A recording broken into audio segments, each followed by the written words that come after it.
Қазір 50-50 ток-шоуы сөз кезегі әріптесім Айдана Сөнбайда. Рахмет, кешар құрметті көрермен. Бүгінгі біздің студияның кейіпкері Қанат Оңғарбаев. Қанат мырза, бағдарламада не күтесіз бүгінгі? Бүгінгі бағдарламада әйелім осыдан 5 жыл бұрын кеткен әйелімді аналық құқығынан айыруын күтемін. Жақсы. Оның себебін ендеше жарнамадан кейін көрермендермен бірге білейік.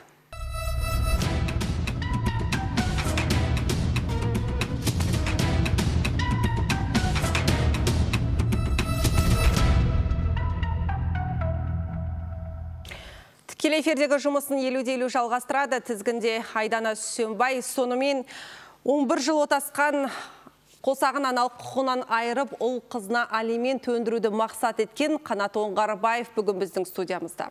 Айтуынша, әйелі 5 жыл бұрын балаларын тастап кетіп, бірде-бір рет іздеп келмеген. Қазір балалардың анасы қайда? Алдымен экранға назар салсақ.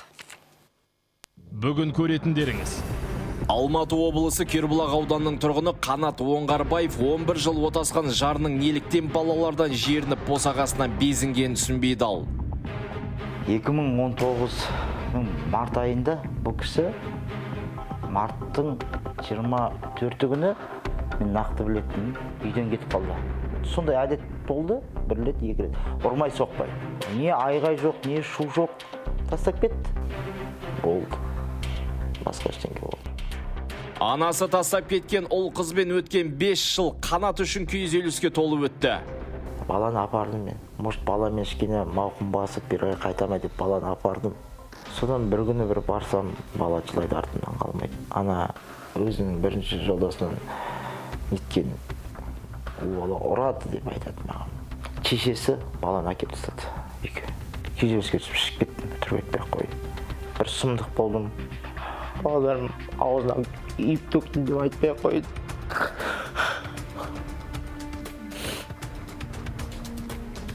Жұмыссыз жүріп қалдым. Осы шешеме рахмет айтамын. Қанша жыл жұмымды өтіп. Балалардың анасы қайда жүр? Өзімен өзі ләйліп жүрген адамға мен қалай баланы беремін? Осы жерге келіп қырылып, төбелесіп мен балаларымды алып кетемін деп тұрса, әйел адам, мен беререм. Жалғыз басты әкенің қалауы не? Бүгін білеміз. Қалауым аналық құқығынан айырып, бұл соны болды. Кейін маған кемек қойса екен деймін. Балалардың пособиясын мен бір байып, миллионер болып кетемін деп айта алмаймын. Просто заң жүзінде бәрі болса екен деймін. Болды ма бәрі? Заң жүзінде болсын деймін.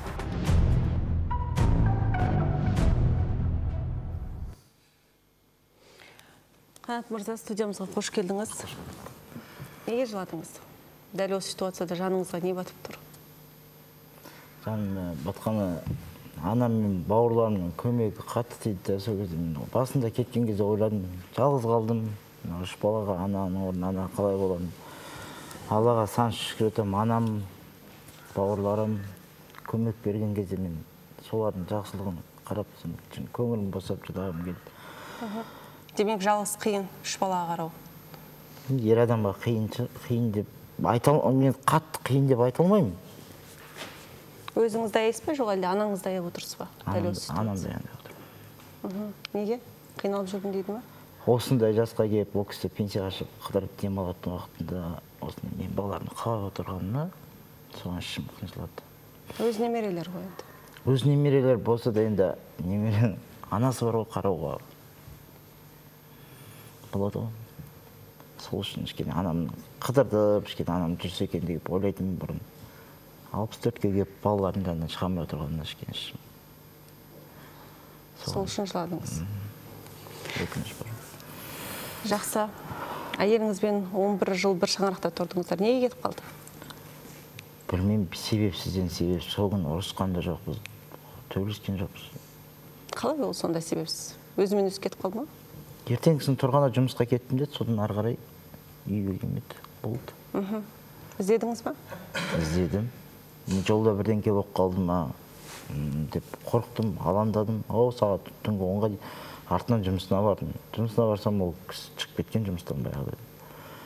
Соны сөйтіп отырған кезде түнгі сағат 12:30-да шешесі звондады Тараздағы. Келіп алды Гүлмира үйге. Болды, бармайды деді. Аң-таң болдым мен. Не үшін бармайды? Білмеймін. Бұл кісі басында әдетке айналдырған, басында бір-екі рет сөйтіп қашып жүрген кезде барып алып келетін. Осы жолы кішкене сауық болсыншы деп көрейінші деп барған жоқпын. Бір жарым ай өткеннен кейін бардым. Барсам, мамасы жібермеймін, сыртқа ішке сыйған бала сыртыма да сыяды деп.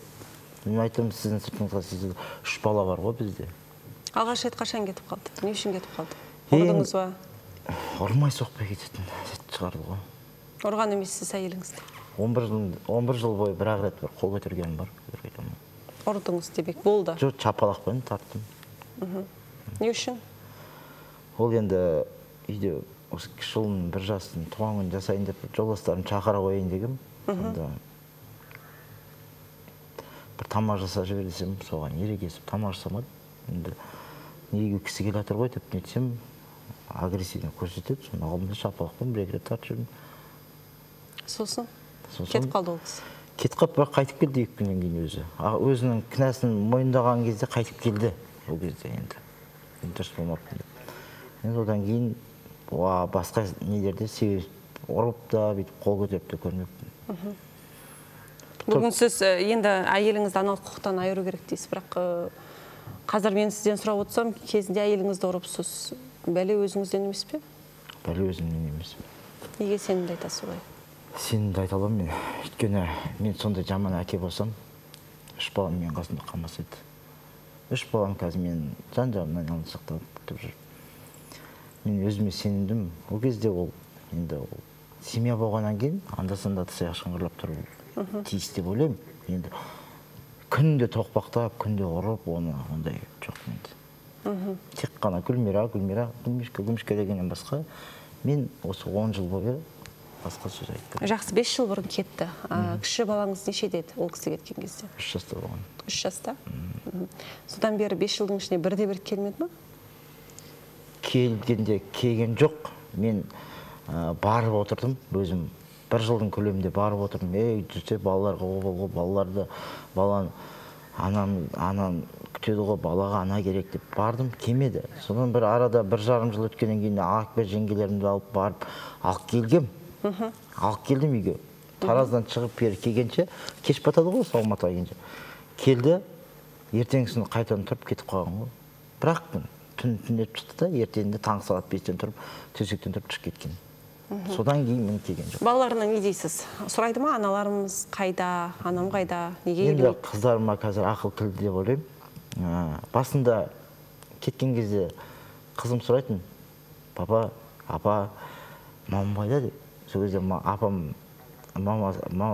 апалары ғой, ана мама сауырып қапты, сол кісіні қарауға кетті деп кішкене алдап балаларды. Келеді деген үміт болды ғой енді анамда да.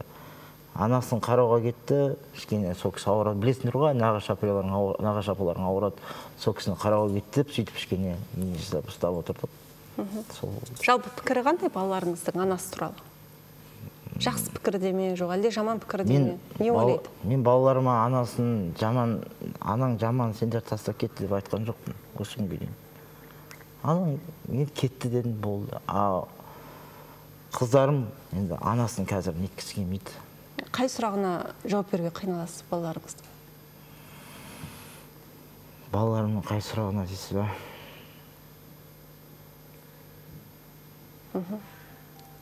Білмеймін, айта алмаймыз сұрақты қазір. Қандай сұрақ? Болатын шығар енді бір қысылас жауап беруге. Айта алмайды екен, білмеймін қандай сұрақ қоятында балаларымның. Балаларым мен көңіліме тиетін сұрақ қояды деп ойламайтын шығармын, өйтіп ойлап көрмеппін. Баланың тәрбиесімен қазір кім айналысады? Шаштарын кім өрет мектепке, кім жинайды? Анам. Апалары, Аллаға шүкір, сансыз шүкір етем анама. Сол кісі қарап, тыңдақты отыр. Үлкен қызыңыз, мен білуімше 11-де. Үлкен қызым 14-ке келді. 14-ке келді, е? Кішісі, одан кейінгісі 11-де. Сырласасыз ба қыздарыңызбен? Сізге ашылады ма? Ашылады, әңгімелерін айтады. Енді бұлай нақты бетіп, түбіне қарай, балаларымның, қыздарымның нетіп сөйлесіп көрген жоқпын. Өйткені қыз бала болғаннан кейін де, аса апасы болғаннан кейін, енді Кешіріңіз, негізі сіз баланың тәрбиесінде жоқсыз, түсінігіңіз бойынша солай. Балалардың сұрағына қандай сұрақ екенін де білмейсіз, қалай қоятынын, қалай сіз балдарменен араласпайсыз тәрбиесіне. Неге араласады? Әжесі араласады. Ал сіз енді жаңа қалай жұмыс істейсіз? Жұмыс істейсіз, суткалап күндіз-түн. Енді сіз 11 жыл бірге тұрдыңыз, әйеліңізбен. Сонда әйеліңіздің 11 жыл тұрған әйеліңіздің бір жақсы қылығы бар ма? Өзіңіз бір жақсы көретін бір қылығы болу керек қой? Әрине 10 жылдың ішінде жақсы қылықтар, бақытты өмірлеріміз болды. Оны кейбір кезде еске де аламын. Балалармен күліп ойнағанымыз. Мен ол кісіге кек ұстап бүйтіп, ол кісіні агрессивно көріп отырған жоқпын. Бақытты күндеріміз болды. Мен айтып тұрмын ғой сізге, ажырасқан 2 жылға дейінгі күнде мен ол кісіні қатты күттім. Сол күндерді. 2 жылда сол әлгі келіп түнде қонып таңға кеткенге күнге дейін. Ішімдік іше ма? Жақсы, Қанат мырза. Әйеліңізден алимент өндіргіңіз келеді. Ондағы мақсатыңыз не? Бәлкім балаларыңызды асырай алмай жүрсіз бе? Жоқ. Балаларды асырай алмай жүргенде емес, бұл жерде алимент. Мен аналық құқығынан айырылып нетудің себебім, кейбір кезде анам, апалары мектепке, қазір жиналысқа барғанда, апасы десе көбінесе жиналысқа кіргізбейді. Анасы қайда деген. Ал мен жиналысқа жұмыста болып қалам, кейбір кезде шын керек оны. Сондықтан апасына соны нетіп берсем, апасы толыққанды кіріп, сонда жиналыстарына, нелеріне қатысса деп ойлаймын. Бар мақсатыңыз сол? Мен ол кісіден бір ақша өндіріп, ол кісіден бір сол балалардың пособиесін жамбағайын деп отырған жоқпын. Құдайға шүкір. Жақсы, Қанат мырза, біз сіздің шындығыңызды тыңдадық. Екінші тарап бар. Гүлмира Шағаеваның өзінің шындығы бар, ол кісінің есептеуінше ол өзін тас жүрек ана санамайды. Аздаған жарнамадан кейін оның тарапынан не айтылады екен? Бірге тыңдаймыз.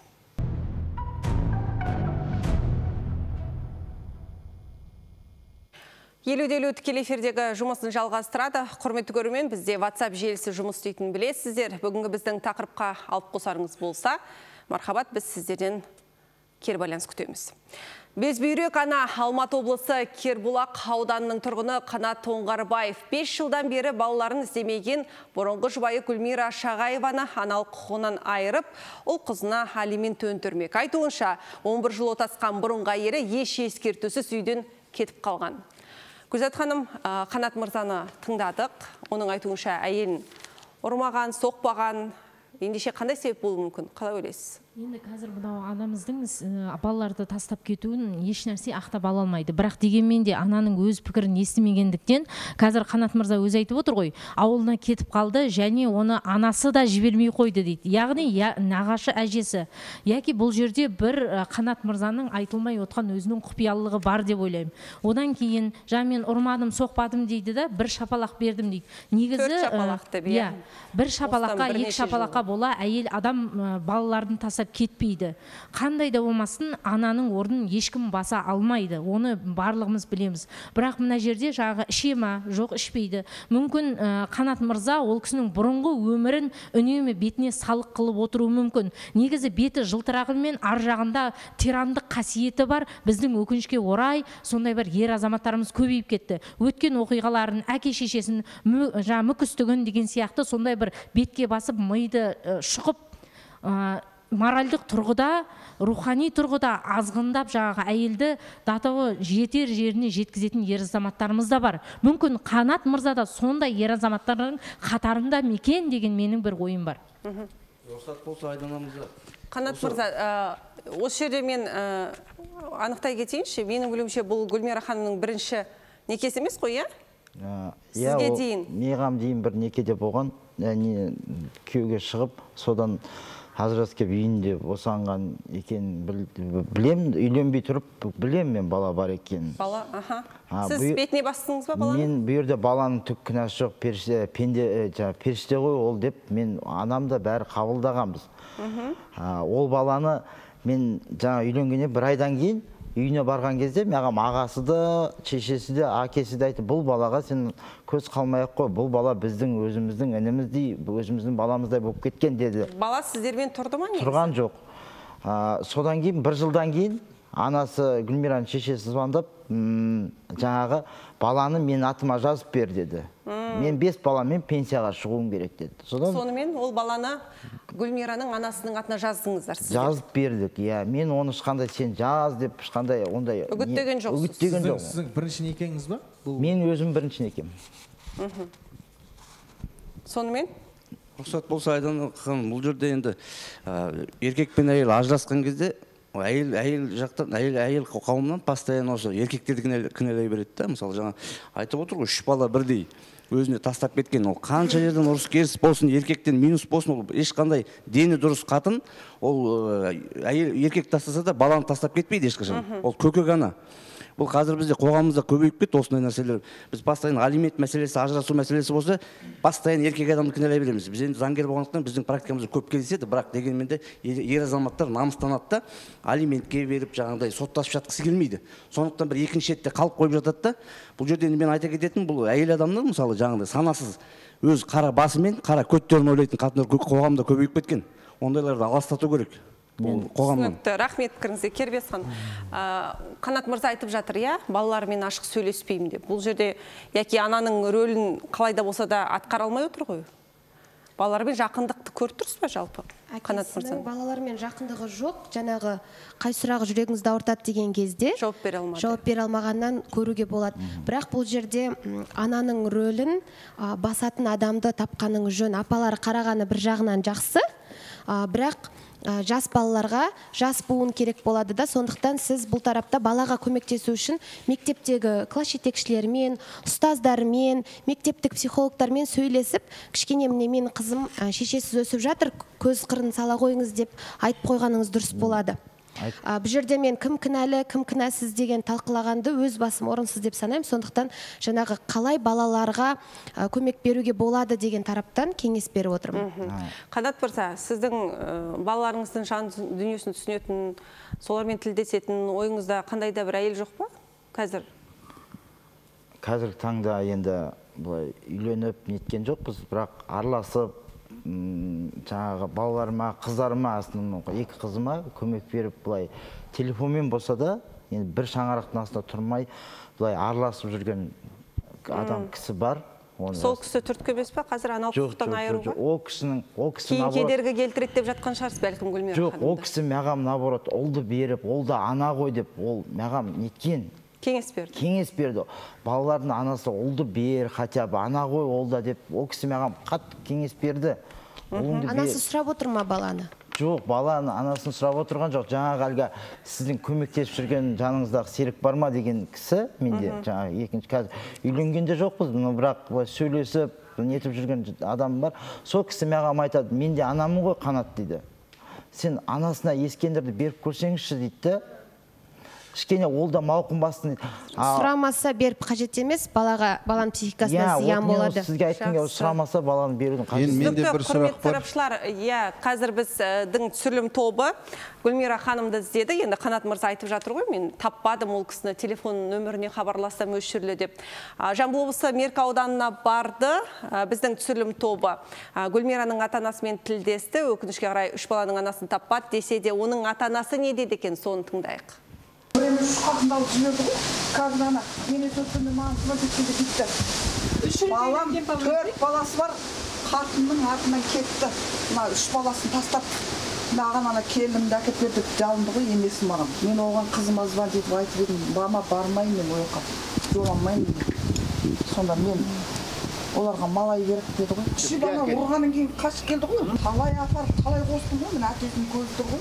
3 бала да Алматыда ғой, е? Алматыда енесінің қолында. Мен тұрғанда мен 3 баланы да бермейін деп, енесі. Әйтсе мен қанша раз бардым, балаларды алып кетемін, бермей ғой. Қарай аласыз ба? Қараймыз, не ұттың қараймын. Ана бала менің қолымда болатын, жаңа еркек баласы. Кенжесі ма? Аға, кенжесі. Шешесімен бәрімізбен келісіп, осы жерді алып кетті. Содан алдап алып кетті, ауылмен содан әкеліп отыр. 2 қызы келмейді ол, басшы келмейді ол. Ана шешесінің енесіне үйреніп алған. Ажырасты ма? Ажырасқан жоқ ол. Ана ЗАГСте әлі. Мен ажыраспаған, әлі оны осығанда шешесіз бар деп маған. Әлі ажырасқан жоқ. Мен айта кеткендей, Біздің түсірілім тобы Гүлмираны таппады, Меркіден 3 баланың анасын. Десе де, бәлкім Гүлмира ханым қазір біздің эфирді көріп отырса, біз тікелей эфирде жұмыс істейміз. Астында арнайы нөмірлер WhatsApp желісі көрсетілген. Гүлмира ханым, сіз біздің дәл осы студияға хабарласып, өз тарапыңыздан шындығыңызды айта аласыз. Қанат мырза, Гүлмираның анасы айтып отыр. Ұрып соққаннан кейін амалсыз қызым кетті деп. Сіз қазір біздің студияға келіп, көмек сұрап отырсыз. Сондай бір жалғыз күйде, жаныңыз жалғыз болып, жабырқап келіп отырсыз. Бірақ бәлкім сізден кінәрат бар шығар. Анасы жайдан жайтып айтпайды ғой, қызымды ұрып соққаннан кейін шыдамай кетіп қалды деп. Енді бұл жерде өмір болған таяқтың екі ұшы болады ғой. Әр жағында бір жақ бір таяқтың бір баласы болмайды ғой. Енді мен өзім ақиқатын өзім айтып отырмын. Мен ұрған жоқпын, соққан жоқпын ол кісіні. Ұрмай соқпай кетті. Енді ол ана болғаннан кейін әр ана өз баласын қорғағысы келетін шығар деп өзім ойлаймын. Қарға болса да балапан әппағым дейді. Менің айтпағым, сіз осы студияға келіп ақыры ашылам деген екен. Сіз ақиқатты айтқаныңыз дұрыс. Өйткені біз бәрібір қазір оның түбіне жетеміз. Гүлмира ханым хабарласып жатса, ол да өзінің нұсқасын айтады. Менің ойымша бар ғой, бұл Қазақстанда ажырасу дерегі бір адам айтқысыз көрсеткішке жетіп отырды. Енді Гүлмираның тарапын тыңдамай, қазір бір нәрсе айтудың өзі қиын болып тұр. Өткенде бір бағдарламада екінші тарапты тыңдағаннан кейін барып, шындығы ашылды да. Біз бір жақты айта береміз. Сосын мына менің ойымша бұл кісілердің басын қосу екеуін біріктіріп, балалар үшін сол әрекетке көшу керек сияқты. Енді ажырасқандарына көп уақыт болмаған. Ондай мысалдар жеткілікті, қосылып, ары қарай жақсы өмір сүріп кетуге болады. Әйтпесе балаларға қиын болады деп ойлаймын. Мен айта кетсем болады. Сондай ойыңыз бар ма жалпы? Қосылуыңыз да жоқ? Жоқ, қосылу емес, ұру мәселесінде мен сізге айта кетейін. Осыдан 2 жыл бұрын 3-ші күйеуге тиген екен ол қыз. Гүлмира ханым. 6 ай болыпты ажырасқанына. Мен 3-ші күйеуімен сөйлестім. Ол Гүлмира қайтадан үйіне қашып келеді екен. Ол мен ұрды дейді екен де, қашып келе береді екен үйіне. Сонымен бұл жігітте мен сияқты барып алып келе беріп, уже 2 жылдан кейін маған ол жігітте өз ақиқатын айтты. Қанат, мен шаршадым деді, оның артынан бара беруге деді.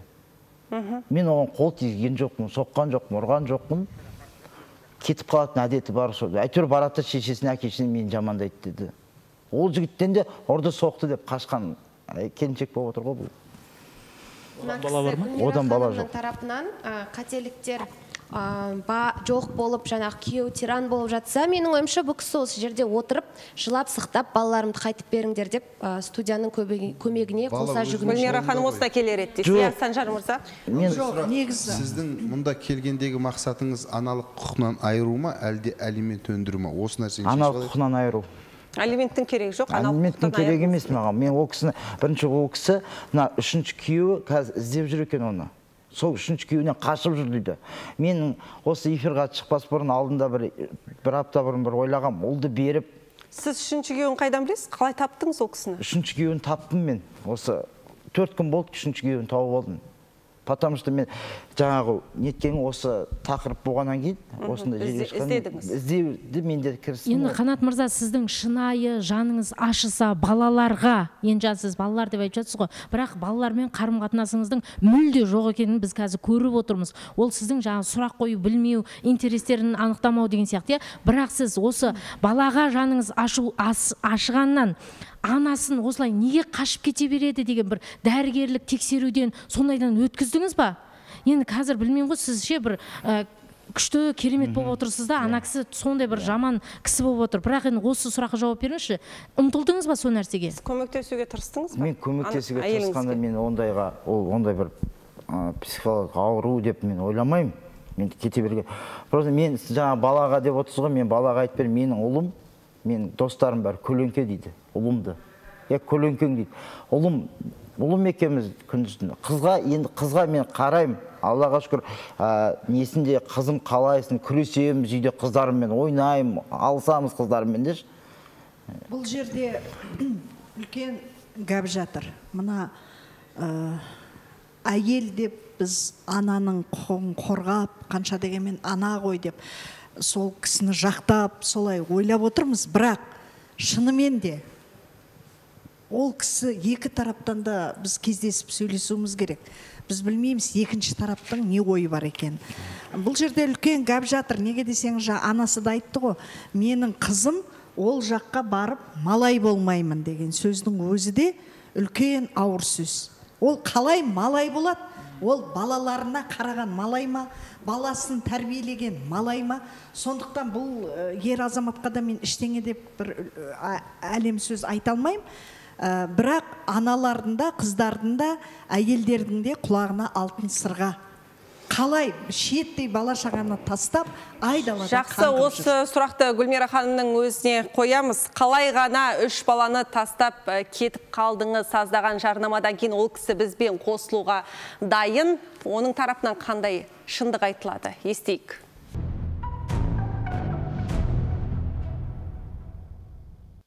Елу тікелей эфирдегі жұмысын жалғастырады. Бүгін біз Қанат Оңғарбаевтың мәселесін қарап отырмыз. Оның айтуынша 10 жыл отасқан жары балаларды 5 жыл бұрын тастап кеткен, содан бері әлі оралмаған. Жарнама кезінде біз Гүлмира Шағаевамен байланысқа шығуға тырыстық. Қазір үзіліп кетті дейді. Десе де біздің редакция қоңырау шалып жатыр. Ал оған дейін Қанат мырза, біз Гүлмира ханымның анасын айтқанын естідік. Сіздің анасы келін туралы қандай ойда, соны көріп алсақ? Мен өте жақсы болды екенбіз. Мама деп жанына қалдымнан қи өтпейтін. Мен өзім ойлаймын, сол бір кішкене ауруға шалдық қалды ма деп ойлаймын. Бір травма бар сияқты басында ол келіннің. Ауырып қалады, ой ауырдым деп жүреді үйдің ішінде. Сол ауырып жүргенін ертеңінде айтсақ білмейді. Ішіме сыйған бала сыртыма сияды. Қызым барса, мен ойыққа барсам өлем деп айтты, өзім қол салам деп айтты дейді. Не үшін енді қандай жағдай десе, қызы айтпайды екен. Мен барғым келмейді, тұрғым келмейді, ол үйдің жұмысын жасап, мен құл болғым келмейді өлеге деп айтады дейді. Үшінші тұрмысқа шыққанын естідім, инстаграмнан көрдім. Бір жігітпен құшақтасып, мойнынан құшақтап, көргенде тура жаман болдым. Өте ол соңға дейін анасы ғой балалардың келеді ғой, осы 3 баланы қарайды ғой деп үміттеніп жүрдім. Қыздар қазір осы көргісі келмейді. Басында келе ма деп жүрдім.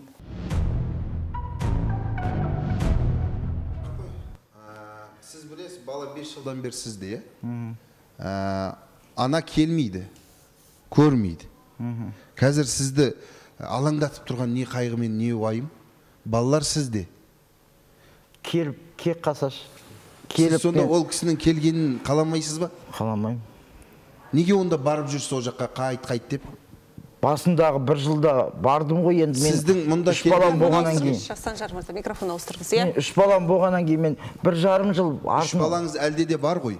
Ол жоғалған жоқ қой. Сондықтан да бүгін ойланып келген кезде сонда қабылдамайсыз ба сіз енді? Мен бүгін ойланып келгенде мен сізге Санжар мырза айтып берейін. Қоғамда бізде жалғыз басты ана деген бар. Мен сіздерге айтайын, жалғыз басты ана десе қоғам бізде бүйтіп кетеміз. Жалғыз басты әке дегенде қоғам қарамайды, жалғыз басты әкеге қарамайды ешкім қоғамда. Мен осы ажырасқаннан кейін мен сіздерге айтып берейін. Талай жалғыз басты әкелерді көрдім. 5 бала, 6 баламен отырған әкелерді көрдім. Намыстары шыдамайды шығуға, ұялады. Әйелім неден кет? Әйелім кеткен кезде дейді, мынаған әйел кетіп қалды десе, ауру, значит, бірдеңке болған мынаған дейді. Еркектен көреді бәрін. Сен бірдеңке болып қалғансың ғой, значит дейді. Значит, анандай болмаған ғой дейді. Әйелің содан кейін кетті іздеп дейді бірдеңкені. Жалғыз басты ана десе бізде өкімет, қоғам деген тура аст үстіне түсіп өледі.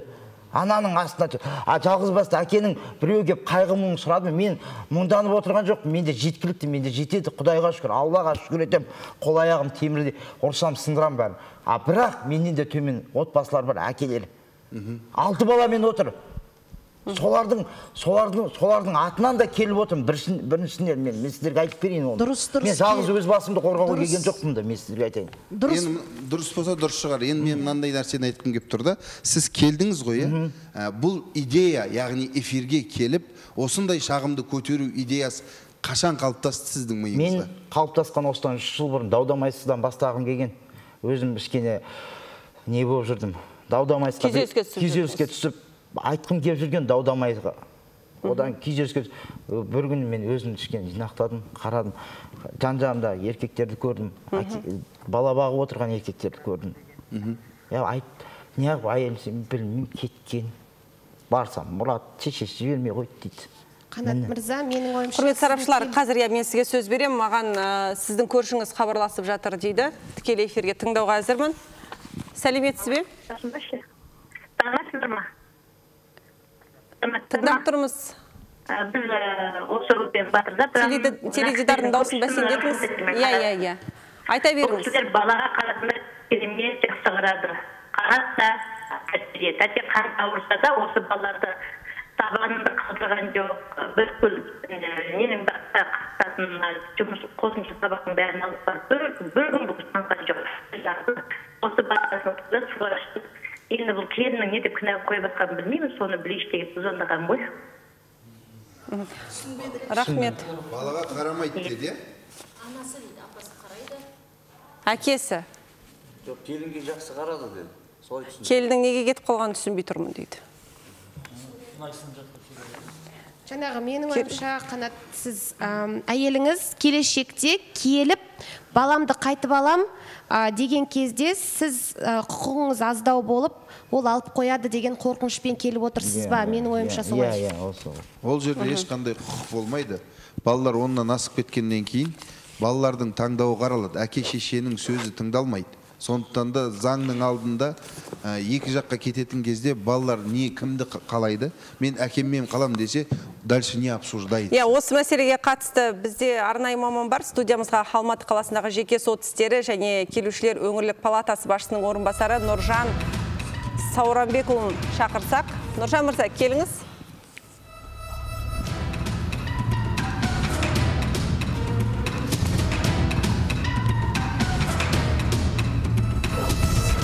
Нұржан мырза, енді біздің бана мәселені қарап отырсыз, Қанат мырзаның сөзін естіп отырсыз. Жалпы бұрынғы әйелінен аналық құқығынан айыруға болады ма, бұрынғы әйел? Так, өкінішке орай қазір қоғамда осы безбүйрек аналар деп жатады ғой. Өте жиі алаң алып отыр. Аяғы уақытта әкелер тастап кетті десе, қазір аналар тастап кетті дейді. И көбінесе бұл істер бойынша, статистика бойынша, егер Алматы қаласы бойынша алатын болсақ, примерно 15% құрап отыр. Тастаған әйелдердің саны. Тастаған әйелдердің. Енді болар еркек қалайсы мен еркектің атынан деп не olmak қой, бірақ еркектер көбінесе намыстанады алимент өндіруге. Екіншіден заңдық юридический грамотность дейді, аздық болғаннан кейін бұл қазан жабулы қалады. Кейбіреулер уже жаңа байқап отырмын, уже штамы таусылғаннан кейін сіздерге келіп отыр. Бұндай жайда бұл егер юридический грамотность аз болатын болса, заңгерлерге жүгіну керек. Заңгерлер жауапта борышкердің тұратын мекен жайы бойынша сол аудандық сотқа арыз шағым алиментті өндіріп алу жөнінде арыз шағым тастау керек. Ол жерде ұйғарым шығады алиментті өндіру 3 баласына. Содан кейін жеке сот орындаушылар палатасына беріледі. Ары қарай жеке сот орындаушы істі қозғайды, жауапкерге, борышкерге уведомление дейді, соны тапсырады, егер қолына требование береді. 10 күндік мерзім ішінде немесе орындамаған жағдайда, егер жұмыс істемейтін болса, оған жұмыс қамту орталығына жібереді. Нұржан мырза, қазір енді мына мәселені ескерсек, 5 жыл болды деді, аналары келген жоқ, хабарласпайды мен білуімше, балаларға қоңырау да шалмайды ғой. Осы нәрсе ескеріле ме аналық құқықтан айырар кезде? Аналықты құқықтан айыру қазір ол оңай дүние емес, егерде ескерілмейді. Себебін түсіндіріп айтайын. Егерде ана ішімдікке салынып кетсе, немесе есірткіге салынып кетсе, сондай жағдайларда немесе қылмыстық іске тартылған жағдайда сол кезде ғана аналық құқықтан айырылады. Одан басқа ол ананың да психикалық ауруға шалдықса, ол өз еркімен мен қарсы емеспін деп жазып берген жағдайда ше? Өз еркімен қарсы емеспін дейтін болса, ол өзі уже медиация, медиаторлар қосылады. Сол жерде уже медиативтік іс-шара бойынша келісім шарт екі жақты екі тарап арқылы жүргізеді, и ол заңды деп саналады. Мақсат мырза. Мен білуімше жаңа сюжеттен көріп қалдық, сіз басқа әйелмен тұрасыз ба? Бас қосқасы ба? Жоқ, мен өзім үйімде анаммен тұрам. жаңа айттыңыз ғой, мен тағы бір... Жоқ, араласып жүрген әйелім бар деді. Араласып, сөйлесіп, дос болып. Енді жалпы, мен басында басқа да пікірде болғам, отбасын қосу керек шығар деп. Енді ана жерде бұл кісінің анасы айтып отыр, Инстаграмнан бір әйелмен көрген суретін көрді. Оны менің ойымша балаларға да көрсеткен шығар оны. Жалпы өмірде мен бір мысалмен ұшырасқам. Осындай жағдайда жаңа күйеуі қайтыс болғаннан кейін анасы 3 баласын тастап кетіп қалған ғой, жаңа енесіне. Енесі оларды жеткізді. Анау бірде бір рет іздемеген 20 жыл бойы. Ол өз басқа отбасына қосылып аяқтан 4 бала туған. Бірақ түптің түбірінде сол балалар анасын тауып алды. Ер жетіп жаңа апасынан енді өз қолдар аузына жеткен кезде. Сондықтан ол әйел ештеңеден зардап шекпейді. Бұл жерде біз балаларды қолдап, мына кісіні онда қолдайық. Осы кісіге жаңағы заңдық көмек көрсету керек сияқты. Түсінікті, Ришат мырза, дәл қазір біздің түсірілім тобы, шығармашылық топ Гүлмирамен байланыс орнатып жатыр. Иә, қоңырау бар дейсіздер ме? Жақсы, қосайық. Сәлеметсіз бе? Бұл Гүлмира емес, бірақ Гүлмирамен байланыс орнатып жатырмыз. Тыңдап тұрмын сізді. Алло. Тыңдап тұрмын. Алло, саламатсыз ба? Сәлеметсіз бе? Айта беріңіз. Саламатсыз ба? Айта беріңіз. Қызым, мен сіздерге айтайын дегенім, бұл әкенің ешқандай кінәсі жоқ сияқты.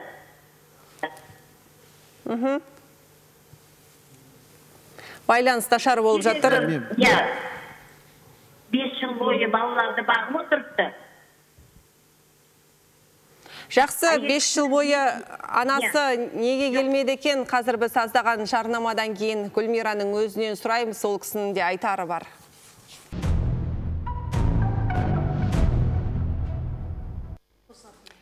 Құрметті көрермен, елу-елу тікелей эфирдегі жұмысын жалғастырады. Бүгінгі мәселемізге тұздық болсын, мынандай бір деректерді келтіре кетейінші. Әділет министрлігінің мәліметіне сүйенсек, елдегі алимент төлеушілердің 7 мыңға жуығына шетелге шығуға тыйым салынған екен елде. Егер алимент борышы 250 айлық есептік көрсеткіштен асса, мемлекет азаматты жүргізуші куәлігінен және қызметті жүзеге асыруға арналған лицензиядан айыруға құқылы. Алимент төлемеудің негізгі себептері ретінде ресми жұмыс орны мен кірістің болмауы, сондай-ақ материалдық жағдай жақсы бола тұрып, ақша төлеуден жалтару мен мүлкін жасыру кіреді. Соңғы деректер бойынша еліміздегі азаматтардың алименті 18 миллиард теңгеге жуықтаған. Сұмдық сома 18 миллиард теңге деген. Осының алдында жарнамаға шығар кезде мен құрметті сарапшылар уәде еткенмін, Гүлмира ханым қазір бізбен тікелей байланысқа шығады деп. Маған шығармашылық топ айтып жатыр, осыдан бір 10 минут бұрын бізбен хабарласқан деп, бірақ тұтқаны қоя салып жатыр екен. Неге екен білмеймін, бәлкім мына адамға бара алмай жатқан шығар. Десе де Қанат мырза, сіздікі бүгін батылдық ортаға келіп, бағана айтып жатырмыз ғой, әкелер көп жағдайда намыстанып жатады деп. Ал сіз ағынан жарылып отырсыз қазір біздің студиямызға келіп. Гүлмира ханым, сізге де дәл осы батылдық жетіспей тұрған сияқты. Әлде білмеймін, бәлкім 3 балаңызға жаныңыз ашымай ма? Сіздің балаларға деген махаббатыңыз, мейіріміңіз қайда? Сіз оларды іздемейсіз бе? Сіздің шындықты біз тыңдауға әзірміз. Сондықтан әлде кеш емес, біздің 10 минуттай уақытымыз бар. Біз тікелей эфирде жұмыс істейміз. Егер 3 балаңызға жаныңыз ашса, оларды сағынсаңыз, өзіңіздің айтар бір іште жатқан сырыңыз болса, тыңдауға әзірміз. Құрметті сарапшылар, сіздерден қазір мен ұсыныс күтем. Егер Гүлмира ханыммен байланыса алмасақ, бізде бір материал бар, соны көреміз алдағы уақытта. Нақты аға буын не ұсынасыздар? Ал енді мына Қанат мырза, енді әкенің құны жездей дейді ғой. Анасымен қалған балалардан көрі, әкесімен қалған балалар көбірек зәбір көргенде, енді қиындық көреді дегенім ғой. Стрессті көп алады. Бірақ дегенмен де сіз анасының орнына ана, әкесінің орнына әке болсыз, мұңаймаңыз, ертең зейнетке шыққанда сол балалардың бейнетін көресіз. Сондықтан оны уайымдамаңыз. Ал енді заңдық тұрғыда келетін болсақ, бұл жерде заңдық тұрғыда сізге көмегін береміз. Алимент болса алиментіне береміз. Біріншіден медиативтік келісімге келуді ұсынып көреміз деген сияқты біздің тарапымыздан заңды түрде, заң шеңберінде барлық жұмыстар жасайтын боламыз. Сондықтан уайымдамаңыз. Біз негізі аға Гүлшар ханым, Гүлмира ханым бізбен байланысқа шықпай жатыр дейді. Ендеше сіздің ұсынысыңызды тыңдамас бұрын біздің шығармашылық топ ол кісімен алдын ала сөйлесіп, қоңырауды жазып алған, не деді екен, соны естейікші. Маған төлемейсің деп отыр. Төлететін болса, мен төлемекші баланы өзіме алып аламын. Ақшадан қысылып отыр ғой, бәрі ғой, өйткені ол арақ ішіп жүреді. Қасына барып қонып арақ ішіп жүреді. Ақша таппай тұрған, мен сол мен арқылы ақша табайын деп отыр екен. Ол үйде уже 2 рет өзіме қол салған. Бала шағам мен сол ет тұр дедім, алар мені ұрғызып қойып, бәрі күліп отырады. Енді әже маған бермей отыр, әлемге біреуді сен деп. Маған жалын бері жауып, маған бермей жолына қолым ұшында түйіздей балаларға деп. Мен уральный деп отырғаннан кейін де қайынкемнің бәрі жалып маған. Күн көрсетті, егер де олар күн көрсеткен кететін дедім, жақсы жерден адам кете ма? Жәлеп қыптады мені, әйтеуір жөлігіш, топ қыптады ғой, 2-2-ні қоса алмайсың, тоққасын деп. Ана бірінші баланы тастап өтін көкірексің деп мен бетіме қайта басып, оны біліп алған, ол бірінші балам бар екен, біліп алған, білмей алса дұрсын. Соны да бетіме күнде басып, қара бет, мара бет деп мен үш баламның қолынан тигізбе. Бар, кет сол балаңа деп мен. Вот деді ғой, содан кеттің қалдым. Күн көрсетпеді ғой, қайынсырымды, қайнымда кет мына үй сенікі емес деп. Үйге де таласы күнді қару. Содан кейін қайтып кетпейсің, бір шағын шай ішамайсың ана үйде. Қара сол ішкен тыныш отырып ішкім келеді ғой, мен балаларымды ойламайтын ойлаймын. Балаларымды күнде ойлаймын, күнде түнде жылаймын даже. Уже мен қазір ауыл ешкім спокойно. Мен ояққа барып, мен олармен тұрмаппын да, мен олармен бір үйде бір шәугімде ішпеппін да. Олар маған бермепті басына. Енді қиналғаннан кейін шешем қиналып жатыр, анау ауырып жатыр. Жіберіп ал, келді алып кетсін деп жатыр балаларды. Барамды алып кетемін. Мен егер ол жақсы болса мен кететін дедім. Балалар үшін де қосылмаймын, балаларым маған бермей ме, қолымнан келмей ме маған берсін. Өзім бақпаған, түнде де жұмыс ұйықтамасам да өзім жұмыс істеп бағамын ғой. Біз ажырасып кеттік дей ма? Иә, ажырасып кеттік деді. Ажырасып кеткен жоқпыз тұр ғой, әлі бірақта тұр ғой. Түсінікті құрмет сарапшылар, я Қанат мырза, сізге біз осының алдында сұрақ қойғанбыз. Үйде бір-біріңіз ұрыстыңыздар ма, алғашқы некесінің бетіне бастыңыз ба деп, сіз жоқ деп жауап бердіңіз. Десе де құрмет сарапшылар, біз екінші тарапты тыңдадық. Я Гүлшар ханым, енді сабақтаңыз. Енді негізі біздің аға буын не жерде ақылдасып отырмыз. Біз бәрібірде Гүлмирамен кездесуіміз керек. Екі тарапты да тыңдауымыз керек. Қолымыздан келгенше көмегімізді көрсетеміз. Заңды түрде болсын, юристіміз бар, экономистіміз бар, міне психологымыз бар. Ақылдасып біз қол ұшын беруге қарсы емеспіз, бірақ екі тарапта тыңдап кездесуіміз керек. Жақсы. Жастар жағы не ұстады? Бұл жерде мен басынан бастап тыңдап отырмын. Бұл жерде себеп дейміз ғой. Себебіміз әлі анықтай алған жоқпыз да. Екі тарап өз жақтын айтады. Кейіпкер отыр, айтып отыр, міне ешқандай себеп болған жоқ, кезінде бір-екі шапалағы болды деп. Енді әйел адам, 3 баласы, мен ойлаймын, жайдан жай кетіп қалмайды ол. Ол жақтың да тарапын тыңдау керек. Одан кейін бұл мәселе ертең сотқа барады. Аналық құқықтан айыру деген бұл оңай мәселе емес. Бұл жерде бірінші кезекте ерлі-зайыпты емес, баланың құқығы қорғалады. 3 баланың құқығы. Балалардан сұралады ертең. Сен кіммен тұрғыларың келеді? Шешелеріңе, аналарыңа қалай көзқарастарың деп, әкелеріңе қалай деген сияқты. Сол мәселенің барлығы түпкілікті жан-жақты қаралады да, одан кейін шешім шығарады. Десе де факт бар, балаларды тастап кетті анасы. Дұрыс па, Самат мырза? Қалай десек те, ұрсын, соқсын. Осы ортадағы сөз емес, бағанадан бері сюжеттен көріп отырған екі ененің де сөзіне қарасақ, келіндік міндетінен бас тартып, үй жинағанды, бала баққанды, тамақ істегенді құлдық көріп отырған келінді құтылғаныңыз дұрыс деп мен сондай ойға келіп отырмын. Сондықтан жақсы, Санжар мырза, иә. Оны қайтпайды. Жалпы қайтарудың қажеті жоқ. Енді мынандай нәрсе, кешірім сұраймын. Шын мәнінде жақсы жерден әйел кетпейді. Жақсы жерден кеткен әйел ол умственный отсталость болуы мүмкін. Менің практикамда, егер ақыл естің кемдігі болса ғана, ол қай жер болмасын ол кетіп қалады. Ал есі қалыпты әйел жақсы отбасыдан ешқашан кетпейді.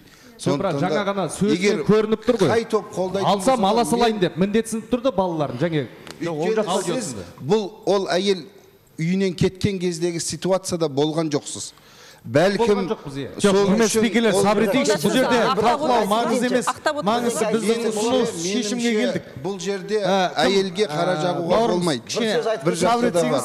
Айта беріңіз. Мынандай бір сөзді естідім бана, 4 баласы бар қатынның артынан еріп кетті деген бір сөз естідім. О баста қай ненеңіз айтқан сөзі бар. Егер әр қайсыңыздың сөзіңізге сене беретін болса, бұл жерде періште жоқ. Гүлмира баланы алғым келсе алайын деді. Мен ұл баланы ескендір, ұлымды апарып бергем. бүйтіп апарып ең бастысы бұл жерде жаным, ең бастысы балалардың жағдайын ешқайсымыз айтпай балалардың жағдайын. Сөзіңізді бөлейінші, бауырым, сөзіңізді бөлейінші. Тыңдадық қой, бұл жерде өмірде ең оңай нәрсе ақыл айтуда, болған обстоятельствоны талқылауда. Нағыз осы жерге келіп отқаннан кейін біздің нақты ұсынысымыз шешім бар ғой, біз көріп отырмыз енді. Бұл жерде енді мәселеде екі жақта бар да, енді бұл жерде біз енді жастар буыны ретінде біз андай ұсыныс, енді бұл жерде тек заңнамалық тұрғыдан көмек көрсете аламыз. Енді ары қарай балалармен жұмыс жасау десе, біздің мамандар, психологтар. Мен бір нәрсе ұсынайыншы. Біздің ұсыныс осы. Менің ұсынысым мынандай, мына нәрсені осы жерде шешу емес, екінші бөлімді түсіріп, әйелді осы жерге алып келіп, мен лично осы тарапта отырам, бәлкім мен қателесуім де мүмкін. Жақсы, Гүлмира ханым, егер сіз бізді естіп отырсаңыз, біз сізді студияда күтеміз, тіпті сіз үшін екінші бағдарламада арнауға әзірміз. Қанат мырза, аға буын өзінің ұсынысын жасады. Жастар да, екі жақтан да заңнамалық сізге қолдау көрсетеміз деп отыр. Десе де бүйрегіңіз қай жерге бұрып тұр, қай топпен бірге сіз әрмен қарай жұмыс істеуге әзірсіз? Енді аға буындармен жұмыс жасап нетіп керек. Неліктен? Енді былай қарағанда өзіміздің жаңағы үлкен кісі болғаннан кейін енді ақылдары, нелері, тәжірибелері. Демек сіз өмірлік тәжірибелеріне сеніп тұрсыз, дұрыс қой? Өмірлік тәжірибелеріне сеніп. Жақсы, құрметті көрермен, бүгін біз Қанат Оңғарбаевтың мәселесін қарадық. Ол 11 жыл отасқан жарын аналық құқықтан айырғысы келеді. Бұл мәселе шешіле ме, шешілмей ме? Бұл әрине 50-де 50, ал бізде бүгінге осы.